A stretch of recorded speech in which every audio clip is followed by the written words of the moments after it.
dans le cadre de la formation continue de la foi, tous les ans, nous organisons un cycle de conférences sur des thèmes divers et variés. Cette année, nous avons voulu donner aux catholiques du diocèse des clés pour comprendre l'actualité, notamment sur toutes les questions d'éthique, alors la bioéthique, enfin tout ce qui bouge, l'écologie, etc.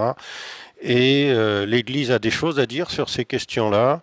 Et donc, on a voulu faire une présentation de la morale chrétienne à partir en prenant comme support les 3 premiers chapitres de la 3e partie du catéchisme de l'Église catholique. Alors Dominique Potier, député de son État, va intervenir sur le thème « La dimension communautaire de la vocation humaine ». C'est le chapitre 2 de cette 3e partie du catéchisme de l'Église catholique. J'ai voulu dire à ces cadres de l'église de Meurthe-et-Moselle qui sont réunis, qui se forment, qui réfléchissent à la justice, combien cette question-là est au centre de la vie politique, le cœur même de la vie politique.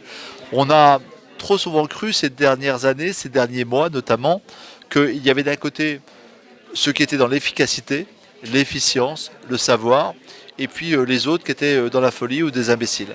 Moi je crois que la politique, c'est la quête de la justice, avec l'acceptation de cette controverse.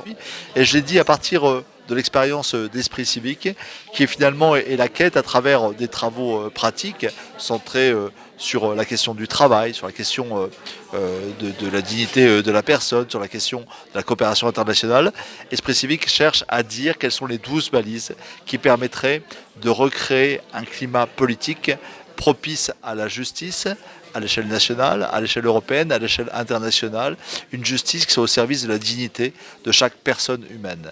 J'ai expliqué comment la question du bien commun était une question qui est un héritage de la tradition sociale de l'Église, un des héritages de la tradition sociale de l'Église, était une question qui retrouvait une extrême actualité avec la question de la protection de la Terre, de la lutte contre le changement climatique, et qu'elle nous invitait à dépasser nos égoïsmes, nos frontières, pour penser une nouvelle gouvernance mondiale et à changer notre regard avec la nature.